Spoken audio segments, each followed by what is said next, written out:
الرحیم الحمد للہ وکفی وسلام علی عبادہ الذین اصطفی اما بعد۔ جیسا کہ آپ کے علم میں ہے کہ قومی اسمبلی میں نے جو ایک بل منظور کیا ہے، اس حوالے سے یہ پروگرام منعقد ہوا ہے۔ اس بل کے حوالے سے بہت کنفیوژن پیدا کرنے کی کوشش کی جا رہی ہے اور مختلف وساوس لوگوں کے ذہنوں میں ڈالنے کی کوشش ہو رہی ہے۔ سب سے پہلی بات تو یہ کہی جا رہی ہے کہ جی توہین کی تعریف واضح نہیں اور توہین کا پتہ نہیں اور اس کی ڈیفینیشن کو جو ہے وہ واضح نہیں کیا گیا۔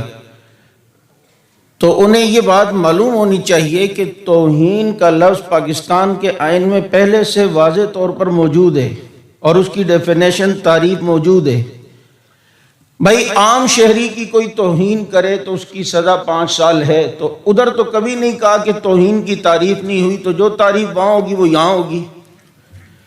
انبیاء کی توہین پر قانون ہے، تو جو نبیوں کی توہین کے جو تعریف ہے وہ یہاں ہے۔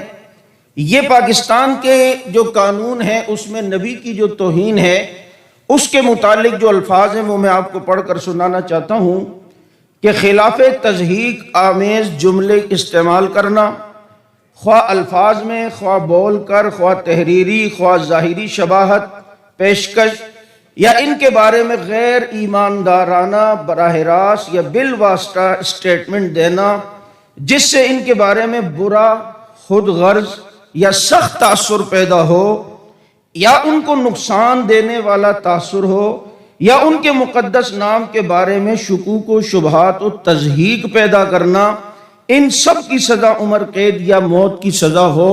یہ توہین کی تعریف تو پہلے سے موجود ہے۔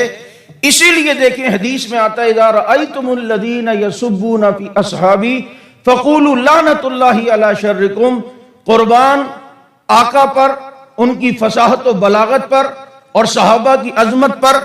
یہاں یہ نہیں فرمایا اذا سمعتم الذین، جب تم سنو کہ کوئی صحابہ کی توہین کرے، بلکہ فرمایا اذا رأیتم الذین، جب تم دیکھو۔ پتہ چلتا ہے دیکھنا توہین کبھی اشاروں سے بھی ہوتی ہے، کبھی کوئی منہ بنا کے بھی ہوتی ہے، کسی کو طنز کے ذریعے سے کوئی ہاتھوں کے اشارے کرنا، یہ ساری چیزیں توہین کی تعریف میں آتی ہیں۔ اس لیے یہ بات یاد رکھیں، یہ کوئی اتنا اچھمبا قانون نہیں ہے، پہلے سے یہاں ایک قانون بنا ہے، صرف اس میں اضافہ ہوا ہے 3 سال سے 10 سال کی سزا پر۔ باقی کسی کو کیوں تکلیف ہو رہی ہے؟ اب جسے تکلیف ہو رہی ہے ساری دنیا وہ دیکھ رہی ہے کہ گستاخ بھی وہ ہیں اور توہین بھی وہی کرتے ہیں، اور وہ بیانیہ اب سب کے سامنے واضح ہو کے آ گیا ہے۔ یہ پورا ہاؤس اس بات کا سینٹ سے مطالبہ کر رہا ہے، جیسے قومی اسمبلی میں یہ بل متفقہ طور پر پاس ہوا ہے، اسی طریقے سے سینٹ سے بھی یہ بل پاس ہونا چاہیے۔ کسی قسم کی کوئی رکاوٹ اس میں برداشت نہیں ہوگی۔ اگر کوئی احتجاج کی دھمکی دے سکتا ہے تو گلگت اور پارا چنار اور یہ ساری کشمیر کی پٹی یہ اہل سنت کی ہے، پھر یہاں پر ہم بھی احتجاج کر سکتے ہیں۔ کراچی سے پشاور تک سب صدیق کے ماننے والے ہیں۔ ٹھیک ہے حالات جو بھی ہوں، لیکن ہم نے تہیہ کیا ہے، یہ سچ ہے کہ خطرہ اغیار بہت ہے، پر کیا کریں صحابہ سے پیار بہت ہے۔ آپ سب کو یہ مطالبہ منظور ہے کہ سینٹ متفقہ طور پر یہ پاس کرے؟ جزاکم اللہ۔